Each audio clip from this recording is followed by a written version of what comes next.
Yung pinakita ko sa inyo kaninang Telesin neck mount, eto na yon. Nakakabit na yung GoPro. Tapos nilagyan ko na rin ng mic extension dun sa helmet. So kamusta ang view? Sana maganda, no? Check ko rin mamaya yung brito, baka kulang pa sa ano. Okay guys, C5 extension na tayo. C5 extension. Kamusta ang audio?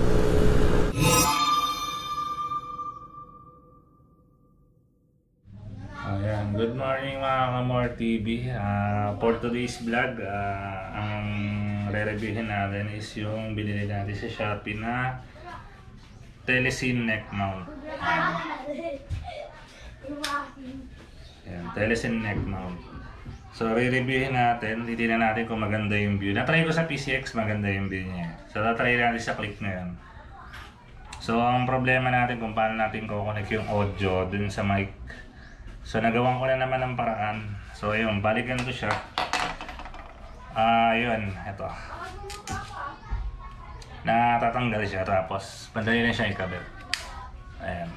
Dito yung ano natin, yung GoPro. Madali lang din tanggalin. Meron na siyang pindutan sa likod para tanggalin. Ayan. So pag kinabit yung GoPro natin is ganito na siya. Ito nga pala, natatanggal to. Isang pihit lang. Ayan. Magnetic din siya. Magnetic. Ayan. Ayan. Matibay naman siya. Hindi naman mahuhulog yung camera. Kasi yung guys, nakakonect na yung mount dito. Ayan. Kakabit na lang natin. Ayan. Okay na siya. Pwede lang suotin. Short ka na ako ba? Mag-short ka na lang? Pwede naman, di ba? Oo, pwede. So yun guys, ganyan siya. So try natin. Punta tayo ng Calamba, Laguna. Okay, good morning mga Kamor TV. So yun, yung pinakita ko sa inyo kaninang Telesin neck mount, eto na yon. Nakakabit na yung GoPro. Tapos nilagyan ko na rin ng mic extension dun sa helmet. Ayun. So kamusta ang view? Sana maganda, no? Check ko rin mamaya yung brito, baka kulang pa sa ano, sa tilt. Tinitilt siya para mas maganda. Kasi pagka hindi mo siya tinilt, didilim yung video mo kasi more on more on sky ang nakikita niya. So eto, kamusta ang video? Kamusta ang view? Okay ba? Kamusta naman ang audio? Yun. Punta tayo ng Calamba ngayon. Buong pamilya para ma-celebrate yung Christmas at New Year with Beleño family and Alcera family. So surpresahin natin siya. Si Auntie Edith may kagagawa nito eh. So surpresahin din daw namin. So with our family. So yun. Hindi ko lang kung alam nila na pupunta kami. Hindi ko alam kay Auntie Edith eh, kung na-inform ba sila. Baka kami ang ma-surprise eh. Baka wala sila dun. So yun. Andito tayo C5. Meron pa 45 kilometers para marating natin ang Sentosa Phase 2, Calamba, Laguna. So chill ride lang tayo ngayon with Lipad PH. Dapat magpa-practice kami ni Kalabay TV, no? Shoutout pala kay Kalabay TV at sa kanyang napakagandang drone na Air 3S, bagong bili. So magpa-practice sana kami ngayon kung wala kaming lakad ni Lipad PH at ang buong pamilya. Pero may lakad kasi kami eh. So baka sa ibang araw matry natin ang kanyang Air 3S. Ma-practice natin si Kalabay TV. So yun, kung wala yung drone ni Lipad PH, meron tayong backup. Yung kay Kalabay TV. Napakagandang drone nun, pinaka latest R3S. Napakatalinong drone. Guys, samahan nyo lang kami, no? Punta kaming Calamba, Laguna. At tinetesting natin tong mount natin. Etong neck mount, kung okay ba sa motovlogging. Tinesting ko sa PCX, napakaganda ng view nito. Upload ko rin kasi isasama ko dito sa video na to. Ganda ng view niya sa PCX. Nung nag-plane spotting kami dyan sa may Kaingin Road, so tinry ko na sa PCX to. Good sa man. Kaya lang yung audio nito is nung time na yun is pinatong ko lang sa hindi, okay na pala yung audio nun. Kaya lang yung wire, nagkakalat yung wire. So ngayon medyo nilinis natin. Wala nang wire na nakakalat dyan. Alright, let's go to Calamba with Lipad PH.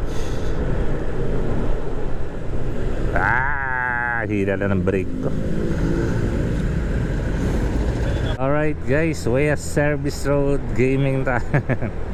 Ayun na tayo sa West Service Road. So kamusta naman ang hindi ko na-check yung video nung una kung okay ba yung angulo ng camera. Pwede may adjust to hindi ko nakita yung angulo kung okay. Ano ba naman yan? Aray ko. Sana okay ang angulo ng camera. Hindi ko nakakita. Pangit ang kalsada dito sa West Service Road. Daming butas. Nayayanig yung shock natin. Ano ba? Naka-record ako ngayon. Yeah. Ano yung camera mo kanina? Hindi naman, hindi ko pa na-check kung sakto yung angulo. Sana sakto.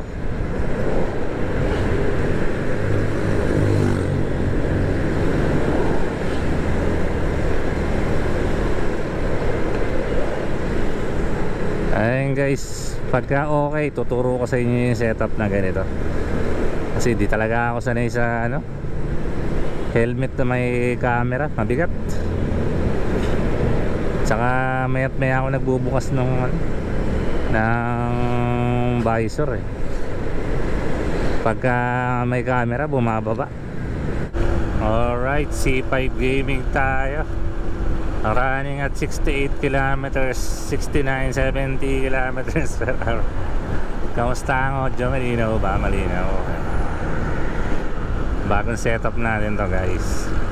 Nakatandaan nyo to, galing tayo ng Bulacan. Itong setup ang ginamit natin. Kaya yung mic is nakaipit lang sa likod ng damit natin, bandang dip-dip, kaya hindi ganun kalinaw yung audio. Pero rinig naman. Ang pangit lang, malakas yung noise. Eto, nilagay ko na talaga sa helmet yung mic. So kamusta guys? Kamusta ang audio? Comment down below. Running at 66 kilometers per hour, 70. Kamusta naman ang audio? Alright. Maluwag ang kalsada ngayon at walang pasok.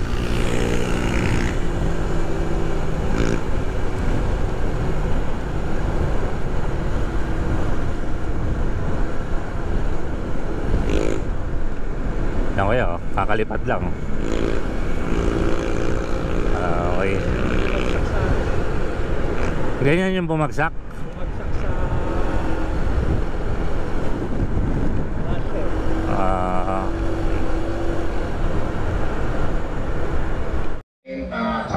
So yan guys, yan yung helmet natin.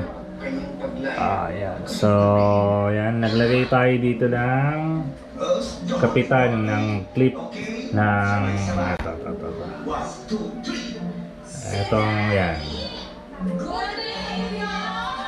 Tapos etong wire na to,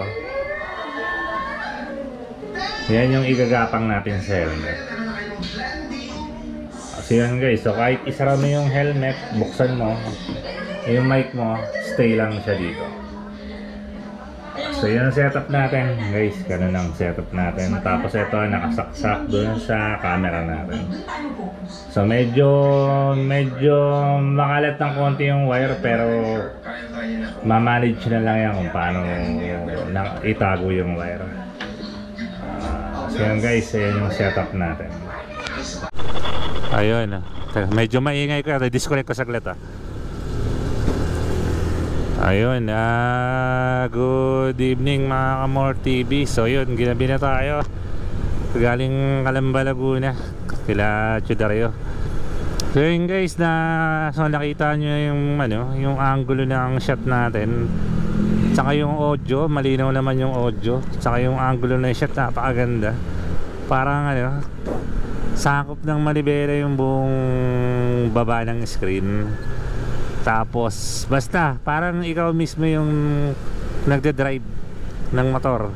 Ganda ng angulo. So kahit di ka nga magsalita, okay lang, kasi parang yung nanonood mismo yung driver. Ganda ng view. So successful ang setup natin. Siguro magpipicture na lang ako pag-uwi para kung ano yung itsura ng setup natin. Papakita ko mamaya. Ayun. So yun guys, tawag na to, pauwi na kami. Dito ko natatapusin yung vlog. Maraming salamat sa mga nanood, sa mga sumuporta. Tsaka susi saka doon sa last vlog ko, doon sa hindi ko inaasahang medyo kahakot din ang views yung yung pagbili lang namin ng paputok din sa Bulacan. Yun guys, maraming salamat. Hanggang sa susunod na vlog. Shoutout na lang dyan kay Kalaboy. At dapat ngayon kami pa-practice ng drone, pero hindi rin pala pwede kasi maulan ngayon.